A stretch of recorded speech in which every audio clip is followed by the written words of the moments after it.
Bismillahirrahmanirrahim. Assalamualaikum warahmatullahi wabarakatuh. Waalaikumsalam warahmatullahi wabarakatuh. Alhamdulillahirrabbilalamin. Assalatu wassalamu ala asyrofil anbiya'i wal mursalin wa ala alihi wa sahbihi ajma'in. Amma ba'du. Kembali lagi bersama saya Devi Rahmadana. Saya Hani Siti Nuraini. Dalam acara live talk show Bincang Hati. Jadi pekan ini kita akan membahas Hari Anak Nasional ya. Kemarin kita baru bahas Hari Keluarga ya, pekan kemarin. Bulan Juni enggak ada beberapa minggu yang lalu itu, beberapa bulan yang lalu. Jadi bulan Juni itu ada Hari Keluarga Nasional, dan sekarang Hari Anak Nasional. Tanggal 23 Juli. Sudah seminggu yang lalu sebenarnya, cuman ya masih bisa kita bahas lah ya. Nah, tema tahun ini di Indonesia itu sayangi anak, lindungi dan masa depan mereka gitu ya. Nah, jadi apa nih yang mau kita bincang-bincang nih sebagai praktisi anak, kan kita ini bukan praktisi anak ya, sebagai praktisi aktivis dakwah parenting, kita salah satu concern kita tentu adalah anak ya. Kita sering bicara masalah anak. Nah, sekarang ini ada Hari Anak Nasional. Kira-kira apa nih yang mau kita bicarakan nih hari ini? Kalau kita telaah nih kan, Hari Anak Nasional, berarti ini kegiatan tahunan ya. Nah, ya, kegiatan tahunan dengan Hari Anak Nasional. Apakah ini peringatan tahunan atau hanya menjadi pengingat saja, menjadi pengingat akan besarnya amanah itu dalam mendidik anak? Karena kan sebenarnya kan kalau kita pikir-pikir, Hari Anak Nasional itu harus setiap hari ya. Ini dibikin setahun sekali gitu ya. Nah, gimana tuh makna di balik itu? Ya sebenarnya sama ya dengan Hari Ibu, apalagi Hari Ayah juga ada gitu ya. Ini kan lebih ke seremonialnya negara, menunjukkan negara itu punya kepedulian di sana. Nah, memang kalau seremonial ini kan memang artinya bentuknya ada menjadikan hari khusus untuk diperingati selama setahun sekali gitu. Nah, memang secara prakteknya seharusnya menjadikan anak itu spesial ya tiap hari lah seharusnya gitu kan. Karena kan anak-anak ini juga masih berada dalam pengasuhan kita sebagai orang tua. Mereka masih tinggal bersama orang tuanya, mereka masih hari-hari interaksi sama orang tuanya, sehingga menjadikan anak istimewa itu ya pekerjaan sehari-hari orang tua ya seharusnya, bukan setahun sekali gitu ya. Jadi nggak pas juga kalau di mana, oh ini kok masa perayaannya cuma setahun sekali, berarti diistimewakannya setahun sekali ya, nggak kayak gitu juga sebenarnya gitu ya. Karena kan ya lucu juga kalau hari ini Hari Anak Nasional. Jadi cuma hari itu aja ngurus anaknya gitu ya? Ya nggak gitu juga gitu. Nah memang ya kita sebagai orang tua, ya secara alamiahnya, secara fitrah kita sebagai orang tua, ya tentu kita memperlakukan anak kita ini secara spesial setiap harinya gitu. Ada juga yang bilang kayak gitu, loh berarti kalau tiap hari spesial, berarti bukan spesial dong gitu. Jadi emang secara sudut pandang lah ya. Ya kalau diperingati tiap hari kan berarti nggak spesial dong namanya gitu. Ada juga yang bilang kayak gitu kan, ya biasalah permainan kata-kata. Ya istilahnya setiap hari spesial memang karena setiap hari kita menyayangi dia gitu. Jadi memang dia istimewa gitu. Mungkin lebih tepatnya bukan spesial, memberikan yang terbaik mungkin. Tiap hari itu kita berusaha memberikan yang terbaik untuk anak kita. Kita mengusahakan yang paling bagus lah untuk anak-anak kita ini. Mungkin itu lebih tepatnya ya.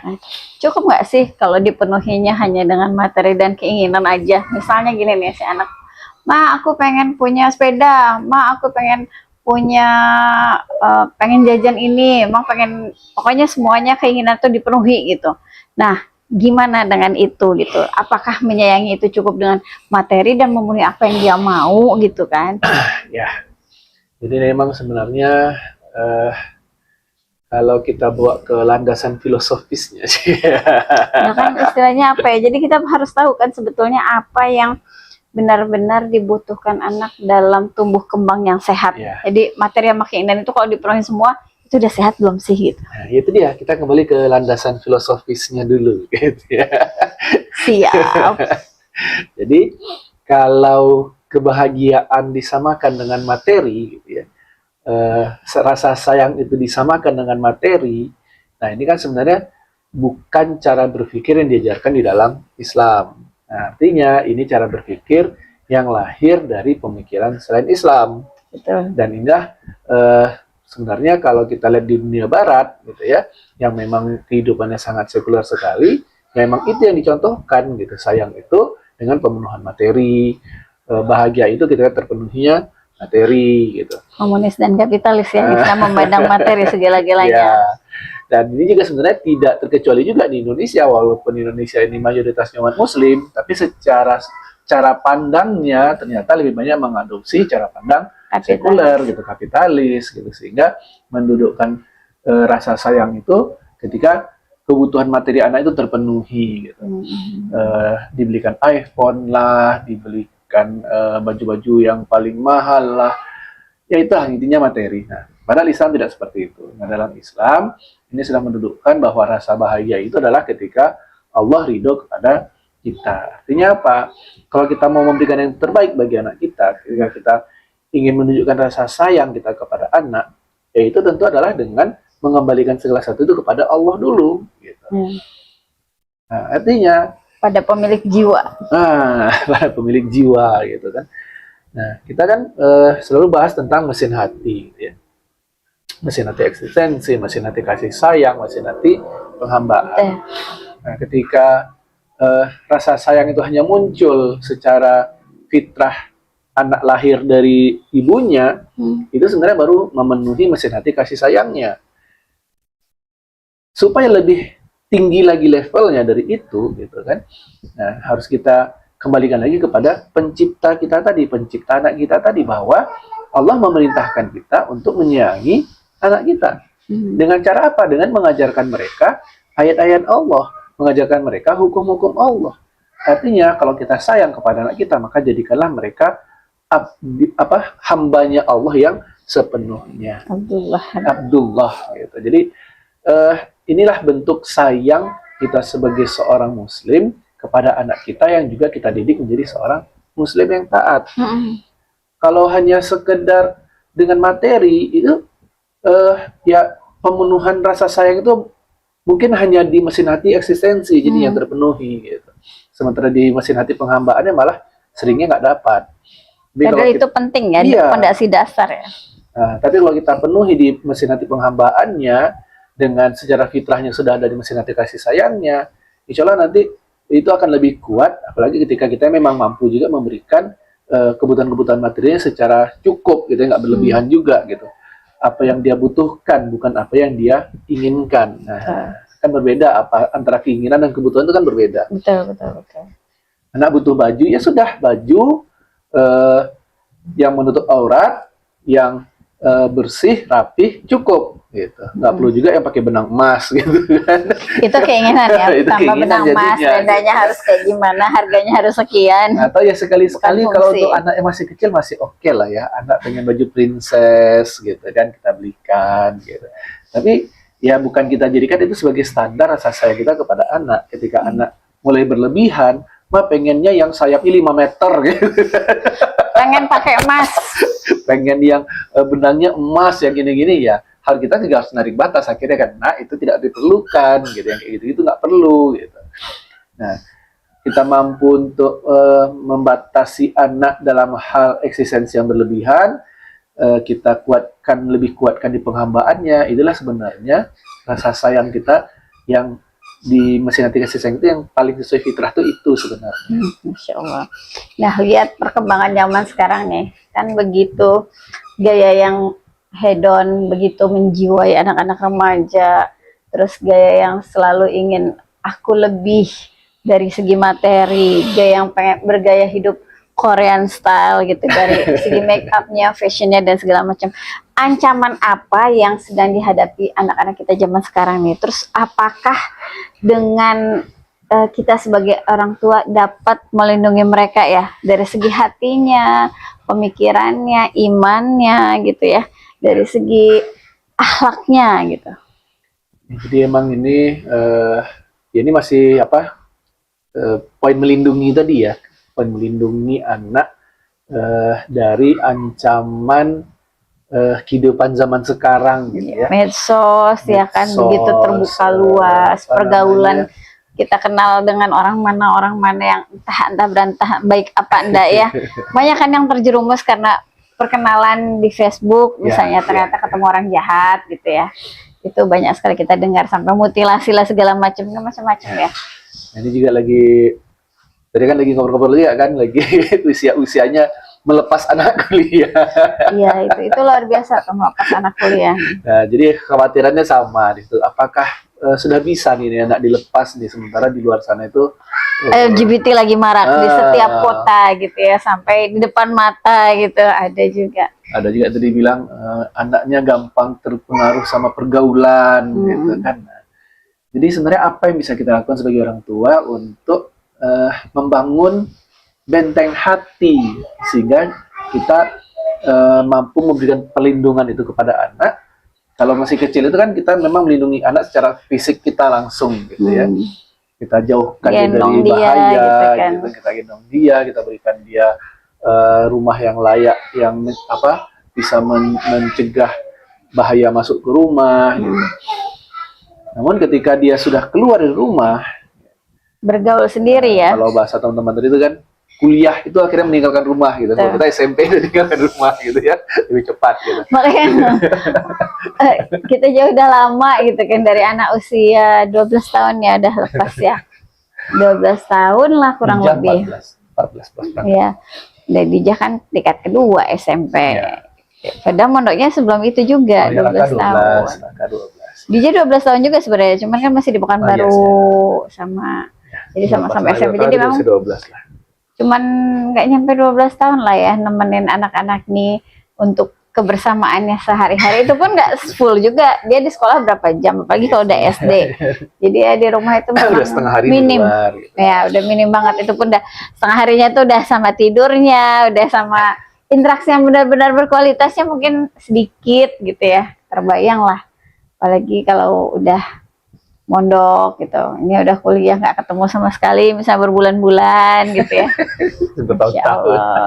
Nah, jadi kembali lagi ke topiknya, gimana sih kita memberikan perlindungan ini justru ketika anak itu sudah tidak di dekat kita lagi, gitu ya, dengan berbagai ancaman di luar, berbagai pemikiran di luar itu, gitu kan. Nah, ini juga kita selalu menyadarkan kepada mesin hati juga, gitu. Eksistensinya kita kuatkan, kita bangun percaya diri anak, kita bangun kemandirian dia, semua ini kita bangun ya ketika anak masih usia kecil gitu ya. Kita percayakan dia dengan tugas-tugas kecil, kita kalau dibilang orang susah pisah dari anak, kita dari kecil anak udah sering kita titip-titip ke orang lain gitu ya, biar mereka juga cepat terbiasa untuk berpisah dari kita gitu. Ya bukan orang lain juga, sama saudara lah intinya gitu.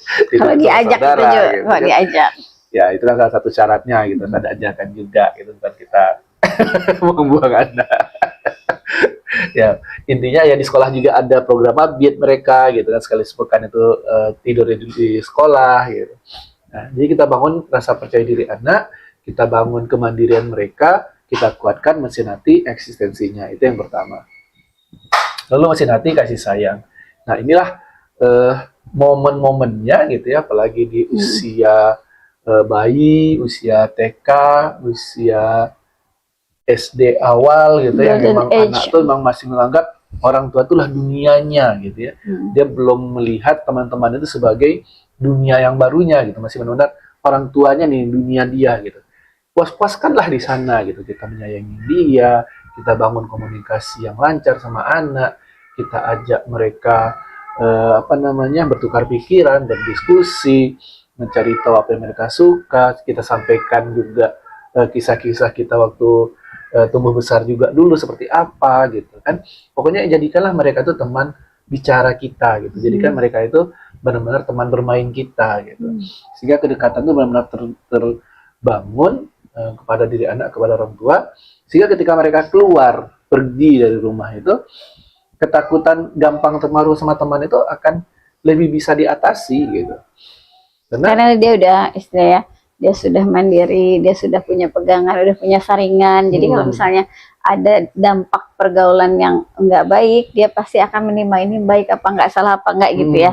Seperti anak-anak yang istilahnya sudah punya punya poin-poin yang memang mendasar untuk dia pegang, udah berprinsip lah istilahnya. Ya.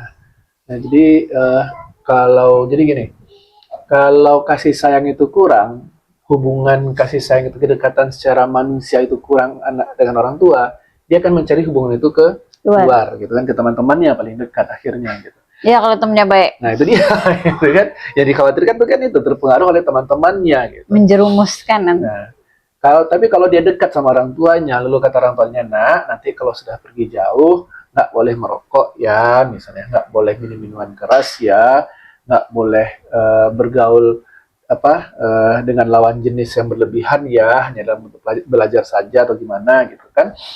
Nah ketika dia keluar, dia pergi kuliah, dia ketemu teman-teman baru, lalu di teman-teman barunya itu dilihat ada yang minum minuman keras misalnya, dia pasti langsung nggak mau ikutan ditemanin di sini gitu. Kenapa? Karena ingat pada pesan orang tuanya gitu. Lagi kalau koneksi itu terus dibangun ya, dalam artian walaupun jarak jauh tapi tetap perhatian orang tua dapat, gitu. Komunikasi yang berkualitasnya dapat gitu. Tambah juga doa orang tua gitu, kan. Orang tua yang terakhir masih nanti penghambaan. Nah, bagaimana anak ini apalagi ketika sudah kuliah ya, ini kan bahas Abi kemarin tuh udah kuliah tuh sudah balik selama 4 tahun lebih, 5 tahun lebih gitu.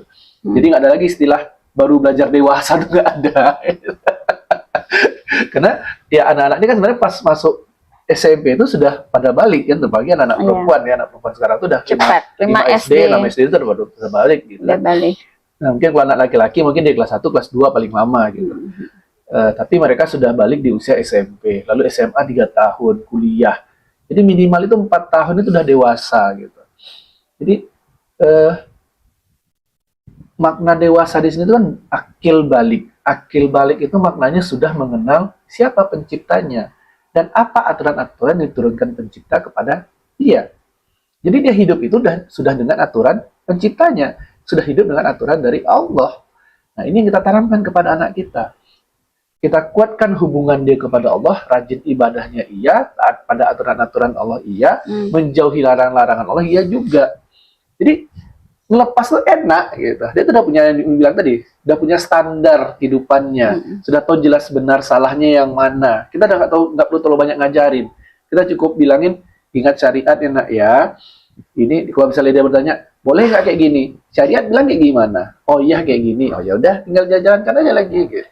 Berarti ini sebenarnya cara-cara membangun ya, ketika membangun masa depan anak dari dini ya. Misalnya dia kebiasaan, nilai, pendidikan apa yang perlu ditanamkan agar anak-anak itu di masa depan ini punya siap gitu menghadapi kehidupannya. Oh iya, jadi ketika eksistensinya dia kuat, kasih sayangnya terpenuhi dengan baik, lalu pemahaman syariatnya bagus, penghambaannya kuat, kita kan sebagai orang tua juga tenang ketika anak menjalani kehidupannya untuk menyongsong masa depannya gitu.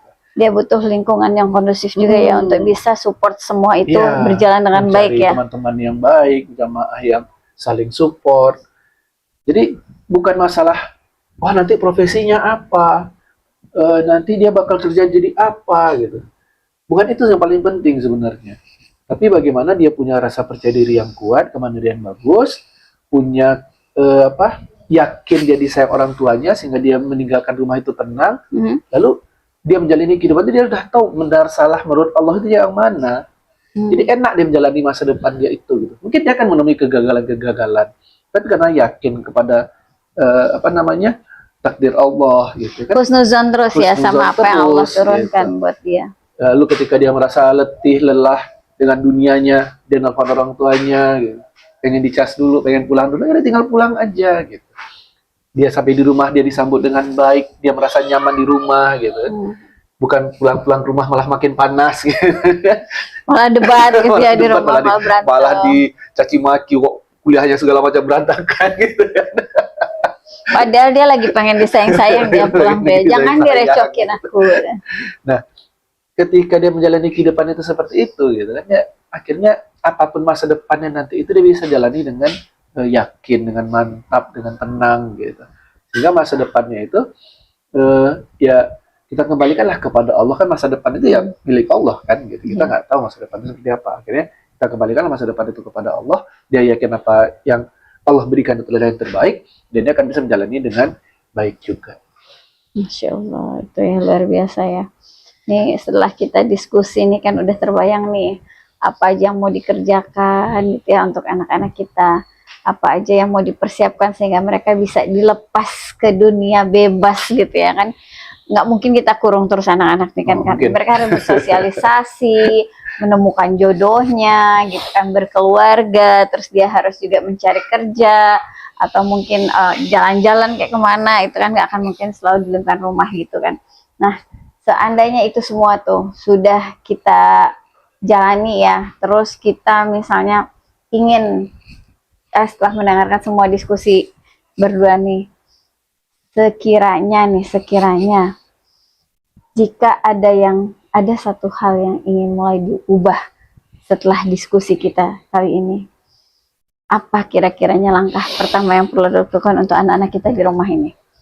Soalnya kayak ya tadi ya sekilas kita dapat obrolan gitu ya, punya anak dua, yang satu bisa diandalkan, yang satunya lagi dianggap bandel gitu kan. Itu kan sebetulnya miris ya dalam hati lah. Tidak ada sebenarnya anak yang bandel, yang ada tuh mungkin anak yang istilahnya tidak terpenuhi kasih sayang yang baik ya, atau dia ada luka tersendiri ya, sehingga sikap itu menunjukkan ekspresi dari apa yang dia rasakan gitu. Tapi kita sebagai orang tua menilainya itu adalah hal yang bandel, melawan, terus istilahnya tidak mau patuh gitu ya. Di sisi lain, seandainya kita melihat dari sisi pandang anak, mungkin itu bentuk kekecewaan dia terhadap apa yang telah terjadi sama diri dia.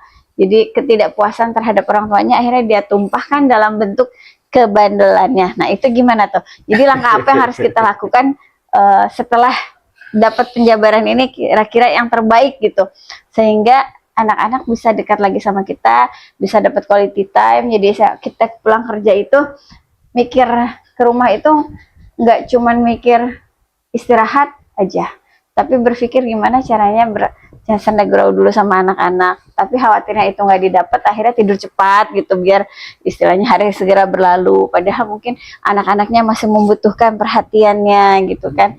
Tapi karena dia mungkin istilahnya bisa jadi ngerasa tidak puas dan kondisi dalam keluarga, padahal mungkin di situ ada porsinya, nggak cuman porsi si anak, tapi pasti ada efek dari porsi orang tua yang menimbulkan ketidaknyamanan pada anak sehingga situasinya kurang harmoni gitu loh. Nah, langkah apa yang harus pertama kali kita lakukan ketika menghadapi itu? Mengingat ya anaknya udah besar gitu loh. Nah, ini pasti kan harus diskusi. Nah, gimana tuh cara nyelesainnya gitu? Soalnya sedikit demi sedikit itu butuh digugurkan benteng itu. Itu pasti ada benteng jadinya kan. Anak udah membentengi diri dan orang tua, sehingga dikasih tahu malah melawan gitu kan. Istilahnya nggak bisa istilahnya seolah-olah jauh dari jangkauan padahal dia depan mata gitu. Nah itu tuh gimana tuh, apa yang mesti dikerjakan duluan? Ya jadi sebenarnya itu dijawab juga ya. Itu kan ketika pulang itu ya sempatkanlah waktu untuk pulangkan. Kayaknya masih ada deh yang lebih level. Ya kalau misalnya apa yang bisa kita kerjakan hari ini juga gitu. Ya yang pertama pastikan komunikasi kita sama anak itu bagus gitu, bukan cuma sekedar sapa-sapa dia balas sapa, enggak cukup gitu. Jadi jangan berprasangka sendiri lah jatuhnya ya kan. Nah paling ini itu kan komunikasi dua arah bahasanya itu kan, dari kecil kan harus seperti itu ya, komunikasi dua arah.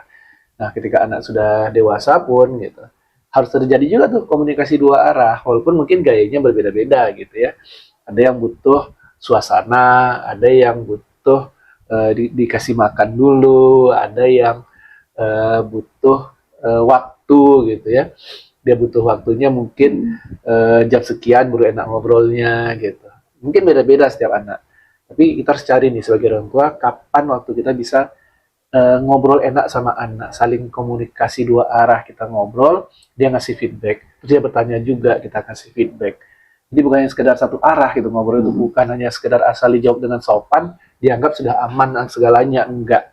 Justru anak tuh kadang menjawab sopan itu justru menyembunyikan sesuatu gitu. Tapi kalau dia nggak mau jawab panjang lebar, pasti jelas ada sesuatu yang dia sembunyikan walaupun dia jawabnya dengan sopan. Ya. Nah jadi mulailah bangun komunikasi lagi gitu kepada anak. Kita coba nih nanya responnya seperti apa gitu. Kalau cuma satu kata, dua kata, asal jawabnya sopan saja, tapi ada sesuatu. Dia tidak nyaman untuk berkomunikasi gitu ya.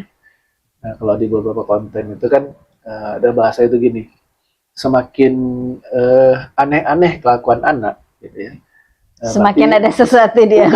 Bukan.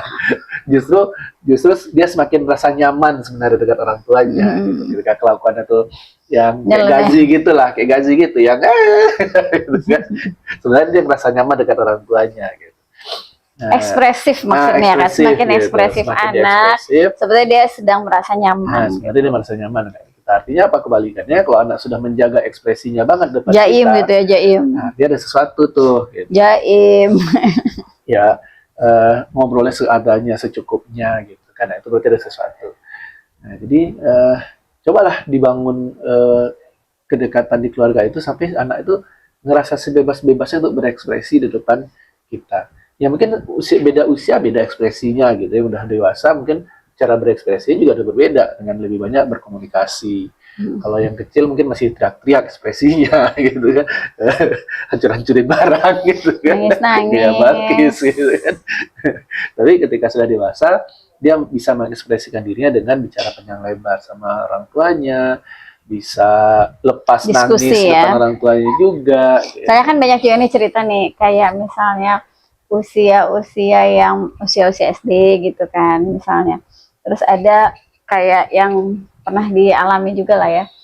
Ketika berada anak-anak kita, ketika berada di lingkungan yang tidak ada kitanya, dia begitu mandiri gitu kan. Begitu mandiri, begitu istilahnya santun dan segala macam. Begitu tahu kita pulang, merasakan dia zona kenyamanannya itu. Begitu merasakan zona kenyamanan, keluarlah suara-suaranya kan. Yang dia mau menangis, yang dia mau segala macam. Jadi sampai-sampai orang sekitar tuh bilang gini, kok uminya pulang jadi rewel? Kok uminya pulang jadi mudah nangis? Kok uminya pulang jadi bla bla bla bla gitu. Padahal di situ itu sendiri si anak itu sedang merasa, oh kenyamanan aku sudah pulang, aku bisa berekspresi gitu. Karena dia tahu mungkin ketika uminya belum pulang, kalau dia terlalu ekspresif dia bakal kena marah gitu. Jadi dia nunggu uminya pulang baru berekspresif. Jadi jangan salah sangka, bukannya anak tidak mandiri ketika orang tuanya pulang, sebetulnya dia sedang menunjukkan potensi kenyamanannya gitu ya. Kan sering kali di situ misalnya lagi di rumah neneknya gitu, dia begitu menjaga diri segala macam, begitu orang tua datang ke rumah neneknya langsung dia nangis, langsung dia bibu gitu, mengeluarkan semua potensi yang dia rasakan gitu. Sebetulnya bukan karena dia jadi rewel, dia jadi manja karena di depan orang tuanya, jadi tidak mandiri, bukan juga, tapi dia merasa kenyamananku datang, aku bisa berekspresi seperti apa saja. Tidak akan dimarahi gitu kan. Kalau mungkin belum datang, orang tua bisa jadi dimarahi ya kan. Ya gitulah ya apa. Ketika anak itu ngerasa apa bebas berekspresi itu sebenarnya dia ngerasa nyaman sama kita. Gitu ya. Ketika dia kadang gini, dia belum mau mandiri, gitu ya, masih pengen manja-manja. Ya kita lihat dulu aja, dia manja-manja ini karena memang tidak mampu mandiri atau karena belum mau gitu. Berbeda antara tidak mampu dengan tidak mau gitu ya. Nah ini kita bisa lihat nanti misalnya dia di sekolah seperti apa laporan gurunya. Oh bagus, mandiri segala macam, tapi di rumah manja. Ya, artinya di rumah dia nggak mau mandiri gitu aja gitu. Dia masih pengen menikmati kasih sayang orang tuanya. Ya udah biarkan saja gitu. Artinya sebenarnya dia bisa mandiri, cuman belum mau gitu. Karena dia masih pengen manja-manjaan. Nah kalau yang model kayak gini sering-sering aja nih dijauhkan dari kita gitu kan, dititip kemana, disuruh pergilah kemana gitu, sehingga kemandiriannya terus terasa di luar sana gitu. Dan yakinlah sebenarnya ketika anak-anak ini bisa mandiri jauh dari kita, ya lebih jauh pun sebenarnya mereka sanggup gitu. Jadi jangan takut mau ngelepasan jauh-jauh dia selama ini nggak mandiri gitu, enggak. Karena sebenarnya kan kita juga yang dari kecil itu sudah mengajarkan mereka kemandirian, mereka tuh bisa, cuman belum mau. Ya, setelah diskusi kita panjang nih, apa yang menjadi poin-poin penting nih, closing statement untuk apa yang sudah kita hadapi ya terkait Hari Anak, terkait membentuk kemandirian anak, gitu kan, terkait quality time sama orang tuanya, apa yang menjadi tulisan merahnya gitu, sehingga itu bisa ya digarisin pakai garis merah gitu kalau misalnya nanda-nandain tulisan penting ya kan. Nah itu poin penting ya, paling penting deh dari itu semua ya. Kalau kita tema Hari Anak Nasional, sayangi anak, lindungi, terus bangun masa depannya. Ya, bagaimana cara kita menyayangi anak, bagaimana cara kita melindungi anak, bagaimana cara kita membangun masa depannya. Ini kan sebenarnya sudah kita bahas semua, itu sudah kita sebut berulang-ulang. Mesin hatinya kita kuatkan, kita perbaiki, kita kuatkan. Reminder ini kali ya, terkait anak-anak yang sudah dewasa tapi misalnya masih dianggap bandel sama orang tuanya, jadi teringat bisa jadi di masa lalu itu ada salah tingkah atau salah kata dari orang tua yang menyakitinya, sehingga mungkin dia butuh proses mengobati hatinya.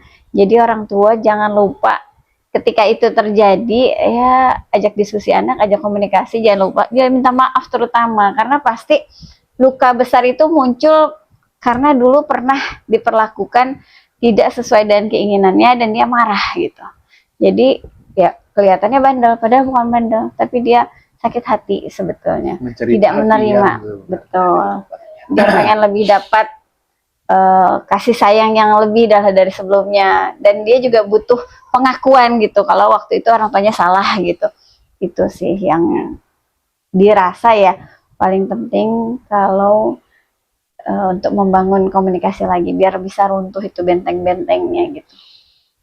Benteng penolakan, benteng egoisme, benteng arogansi gitu kan. Karena ya sebagai orang tua ya jangan gengsi gitu kalau minta maaf sama anak. Orang kita manusia biasa kok ya, segimana-gimananya kita mau jadi pejabat kek, mau jadi penguasa kek, mau jadi dosen kek, mau jadi dokter kek, pasti punya salah gitu. Dan itu tidak terbatas pada salah kita sama anak-anak gitu. Bisa jadi ada pola asuh yang waktu itu salah ambil, atau kita lagi emosi gitu ya, anak tersakiti akhirnya terbawa-bawa karena luka itu belum ada dihapus gitu, belum ada dimaafkan gitu. Disembuhkan. Iya, itu butuh banget. Misalnya ngerasa juga pernah juga gitu ada di sudut itu, walaupun hal yang kecil, tapi ketika orang tua secara tulus minta maaf gitu, nggak besar-besar banget, tapi butuh diakui kalau waktu itu orang tua kita salah gitu loh. Gitu. Oke, ada lagi? Alhamdulillah, insya Allah ya, cukup semoga, ya. Semoga dengan pembahasan Hari Anak ini ya kita bisa memahami bahwa istimewakanlah anak itu setiap hari ya.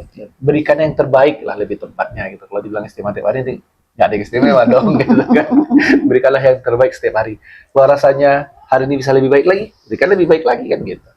Artinya selalu ada progres perbaikan, progres peningkatan kepada anak kita. Tuh, insya Allah ini juga sebenarnya sudah ada ya di materi-materi PDF e-book kita. Bisa nanti dilihat di link.id, linknya ada di bawah, bisa dilihat di sana. Dan jangan lupa juga untuk like, subscribe and komen dan share materi-materi kita di YouTube Parenting dengan Hati. Tutup dengan hamdalah. Alhamdulillahirrabbilalamin. Dan doa penutup majelis. Subhanallah. Assalamualaikum warahmatullahi wabarakatuh.